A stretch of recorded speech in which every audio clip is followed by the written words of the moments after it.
This is Democracy Now!, democracynow.org, The War and Peace Report. I'm Amy Goodman with Nermeen Sheikh. To talk more about Trump's call for the United States to seize Gaza and force out the entire Palestinian population, we're joined here in New York by Peter Beinart, editor-at-large of Jewish Currents and professor of journalism and political science at City University of New York. He's the author of the new book just out titled Being Jewish After the Destruction of Gaza, A Reckoning.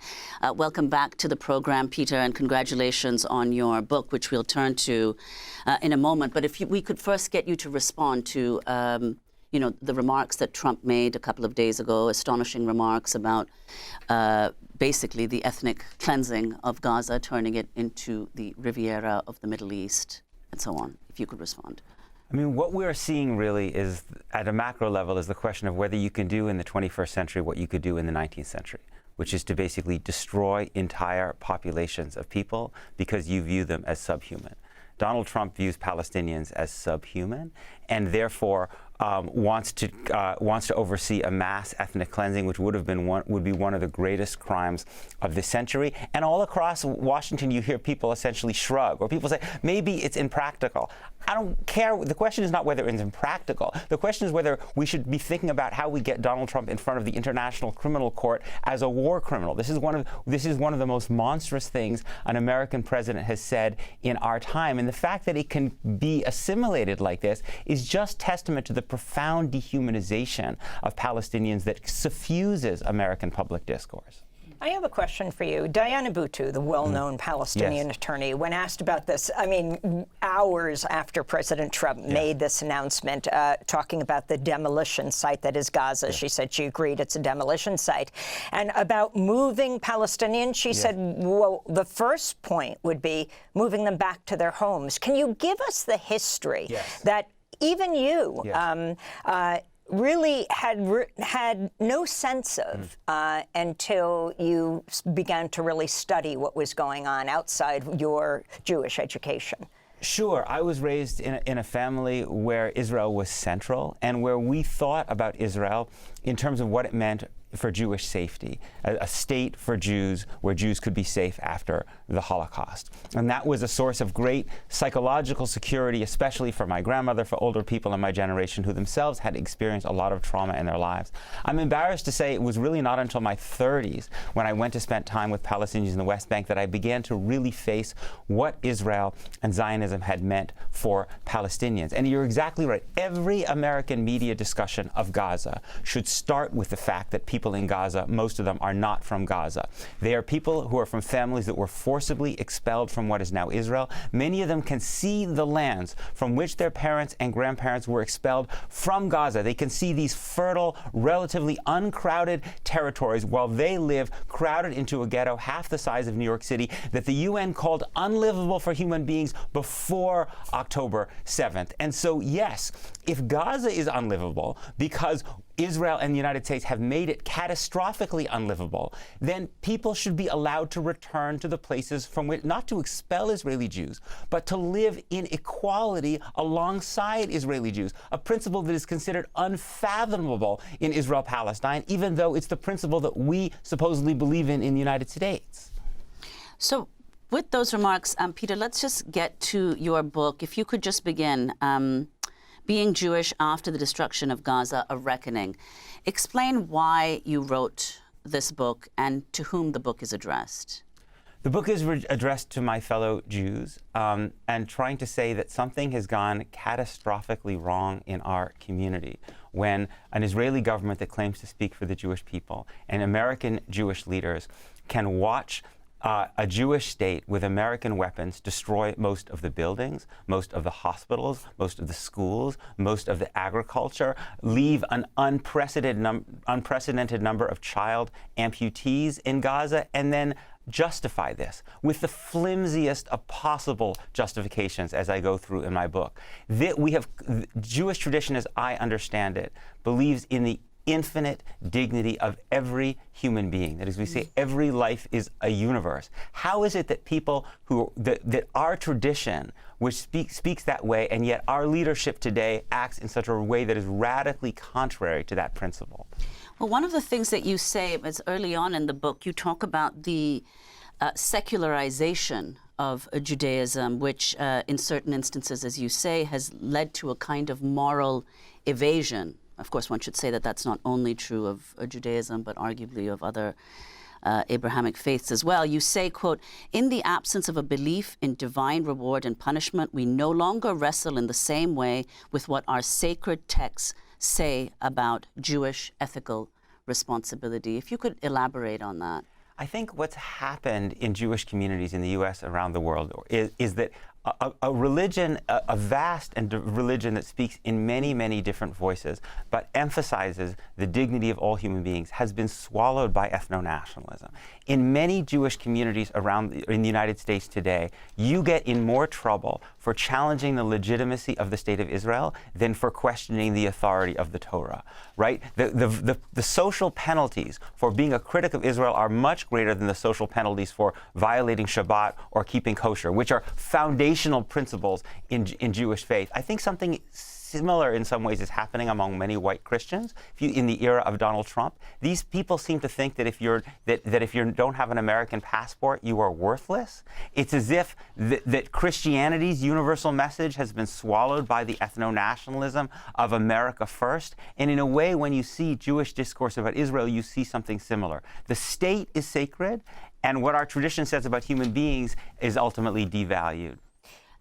You write in your book, Peter, Being Jewish After the Destruction of Gaza, about the anguish of Palestinians. You say, "This book is about the story Jews tell ourselves to block out the screams." So go back in history and talk to us about what Jews understand, Israelis understand, and what the standard education is and how you re-educated yourself. For example, right now, what's being talked about is this forcing out of the Palestinian population. It's not the first time. It's not even the second time. Talk about the exoduses. Right. This is in Israel's political DNA. Israel was created with an act of mass expulsion of Palestinians. That's why those people are in Gaza in the first place. There was another act of mass expulsion in 1967, and there have been smaller expulsions since then, ongoing. Right? And so this is something that is inherent in the notion. If the notion of your state is that the state has to have a large Jewish majority, that Jews have to rule, then Palestinians constitute a demographic problem. Right? And so it's not really surprising at all that people on the Israeli right want to solve that demographic problem by getting rid of Palestinians. That's how Israel was created in the first place. Explain what happened then in 1948. Explain what happened to the Palestinian villages. They were completely demolished. What happened was that David Ben-Gurion, Israel's first prime minister, said, this cannot be a truly Jewish state unless it has a roughly 80% Jewish majority, which was actually the state that Israel would have been given under the UN was far, far less than that. So you had to carry out mass ethnic cleansing. In Jewish communities, people tend to say this only began when the Arab countries invaded in May 1948. It's not true. Haifa and Jaffa, for instance, the largest Palestinian populations, were ethnically cleansed before May 1948 because it was impossible to create a Jewish state. There were simply too many Palestinians there, so you had to clear them off in order to create a large Jewish majority where Jews controlled the land. That's how Israel was created, and it's the refusal in Israel and in organized American Jewish communities and in Washington to honestly discuss that history that brings us to this point where we have an American president who wants to replay that history. And so if you could say, Peter, you speak at some length in the book about the responses to October 7th in the Jewish communities, and in the U.S., I would say, in some ways generally, the kinds of analogies that were drawn to October 7th, the images that were invoked by October 7th. And you are critical of some of those images. If you could elaborate on what the analogies are and what you think the better analogy, which you enumerate in the book, the better analogies are for what happened on October 7th. Right. So what happened on October 7th was horrifying. It was really, for me, one of the worst days of my life. And I fundamentally oppose any targeting of civilians, no matter what the circumstances are. But if one wants to prevent future October 7th and make both Israeli Jews and Palestinians safer, you have to understand the conditions that existed in Gaza on October 6th, not to justify, but to understand. And instead what happened in the Jewish discourse was this was immediately called a pogrom. It was called the worst attack on Jews since the Holocaust. The implication was that this is the reenactment of the murderous anti-Semitism in Europe. But it's fundamentally wrong, because that anti-Semitism took place in a case in which Jews were legal inferiors. You can't understand pogroms or the Holocaust without understanding the role of Jews as a subjugated people. But in Israel-Palestine, it's Palestinians who are a subjugated people, who live without basic rights, who are being oppressed. October 7th was an inhumane response to that oppression. And if you want to understand it, one should think about other inhumane responses to oppression. Think about in our own country, when Native Americans were forced off their land into smaller and smaller ghettos. There were many times in the 19th century where Native Americans broke out of those reservations and killed men, women, and children in pitiless attacks, right? But you had to understand the context of what was happening them to understand that violence. Instead, what we see, and this is exactly what happened with Native Americans, is they're simply described as barbarians. And when you describe them as barbarians and savages, you justify even more catastrophic violence against them. Well, and you say, and this was a very interesting interpretation that you gave afterwards, when you explained the correct way to understand this horrific violence of October 7th, you say that pondering these analogies is alien and uncomfortable. The analogy that you just gave, for example, of Native Americans. They alter, you write, they alter the script that explains who we are. And then you point out that earlier generations of Zionists made such comparisons and were, quote, less invested in Jewish innocence. So explain why that is. One would instinctively think the reverse, right? That it was in early Zionism that there was a greater investment in Jewish innocence and arguably a greater case for it.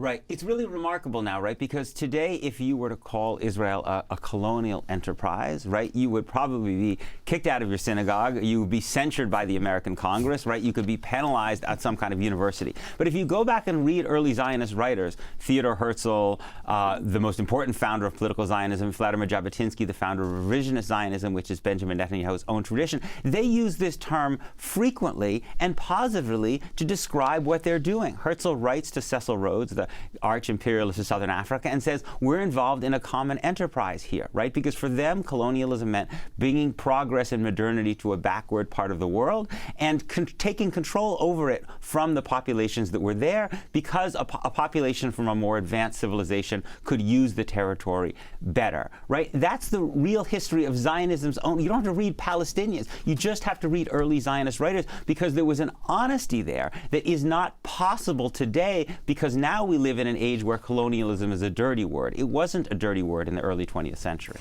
Peter Beinart, how does growing up in South Africa inform your view? I spent a fair amount of my childhood in a place where white South Africans, including members of my own family, were absolutely convinced that if there was legal equality, if black people got the vote and could form a black government, that their lives would be in mortal danger. It was considered just obvious.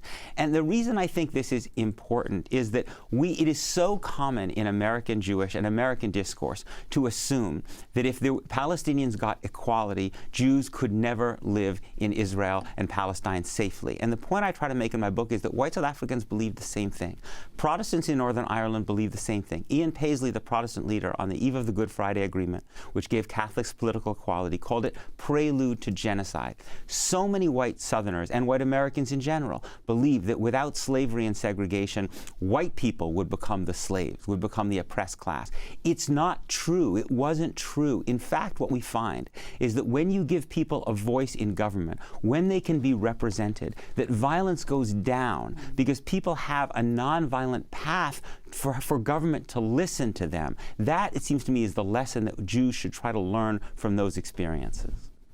I mean, just to go back to a point that you made earlier, Peter, about the kind of injunction against saying something against Israel, critical of Israel, versus saying something against Judaism. You also point out in your, or being a Jew, you point out in the book that in Israel itself, there's no religious requirement for election to the Knesset. This is you writing. Of the 14 Israeli PMs, prime ministers, only one, Naftali Bennett, has observed Jewish law. But there is a Zionist requirement. Political parties cannot oppose, quote, the existence of the state of Israel as a Jewish and democratic state.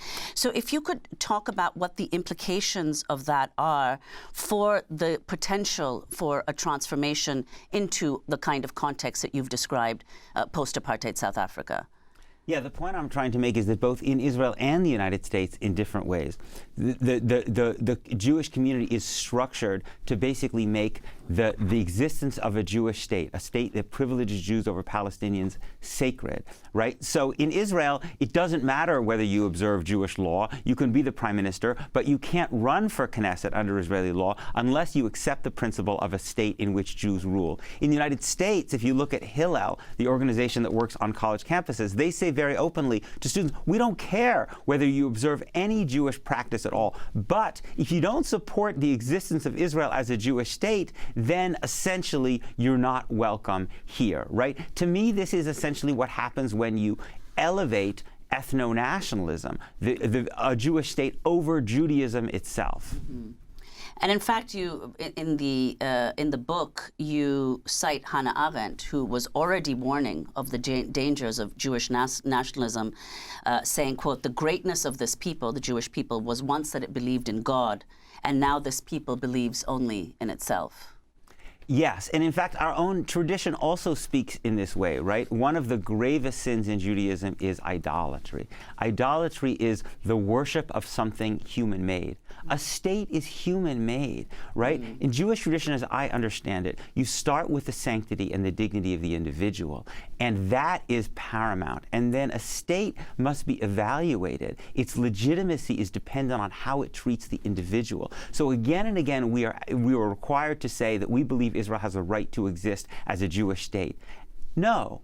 The children of Gaza have a right to exist. They have a right to live. Their lives are of infinite value. And the question you ask about the structure, the political system of any state is that state guaranteeing that right to life and that right to flourish? And if it's not, if it's failing radically, if it's destroying those lives, then you have to think about reconstituting the state in a more ethical way.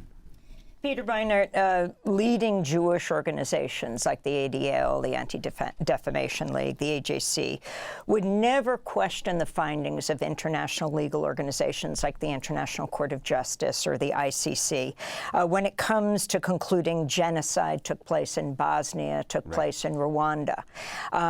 Talk about the view of what's happening today. And I want to fold into that your quoting of the leading Jewish theologian, Rabbi Abraham Joshua Heschel, who said, "Whenever I open the prayer book, I see before me the images of children burning with napalm." Right. You know, Heschel is a hero among many American Jews because he brought the message of the prophets to America. When he marched in Selma and when he marched against the Vietnam War, he said, I believe in a tradition that will speak truth to power in the name of the protection of all life. And Heschel knew nothing of Vietnam. This man grew up as a chassid in Poland. He had no connection to those people. And yet he could see their infinite dignity, and he challenged the organized American Jewish community and the American government to stop destroying them. And so what I have asked myself again and again and again, and I'm an observant Jew since October 7th, where is our religious and moral leadership today of rabbis who would get up and say, I can't pray because I am haunted by the sights of the child amputees in Gaza, of the people who are marching, whose homes have been destroyed, who are living in tents, whose tents are now flooded, who can't get hospital care, whose lives are being utterly ravaged. And yet I just see a community that goes about its business and indeed penalizes people people who have the audacity to stand in the footsteps of Heschel and raise these moral concerns. Well, talk about that, Peter. I mean, what has happened? What have you seen happen here in the community? Because you've also said, even as there has been this, very difficult to say anything critical of Israel, that there is a massive generational shift that's occurring, that younger people are much more critical. They are much more, oriented towards the, justice for Palestine. And what effect do you think that's having on the conversation? Yes, because there has been a deep contradiction at the heart of American Jewish life. We have told our children that our safety and our values lead us to believe in equality under the law, never again for anyone, and also that we have a tradition of fierce and open debate, which we're very proud of.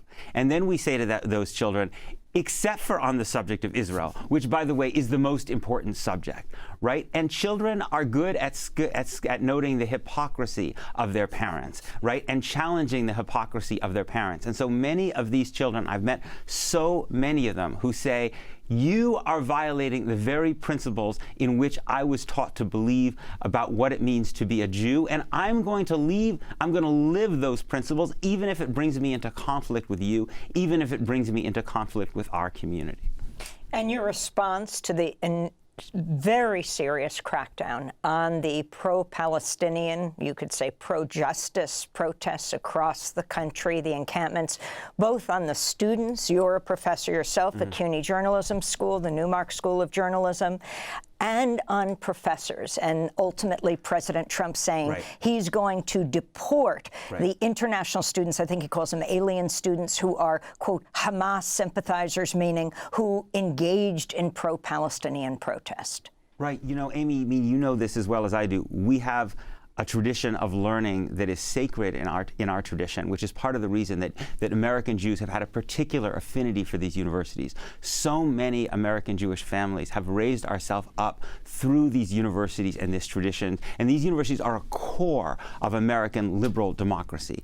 And yet, in order to protect Israel from the criticism that is happening at these universities, because these universities have a lot of young progressive people, including a lot of young progressive Jews. The organized American Jewish community is essentially willing to get in bed with the Trump administration as it tries to crush academic freedom and freedom of speech at America's universities, and it won't stop on the question of Israel and Palestine. We know very well that the restrictions on free speech, that this is going to be a model and a template for when students want to protest about abortion rights and climate change and racial justice, right? And we're crushing these institutions, which American Jews claim to believe in so much, in order to try to protect them from criticism of Israel.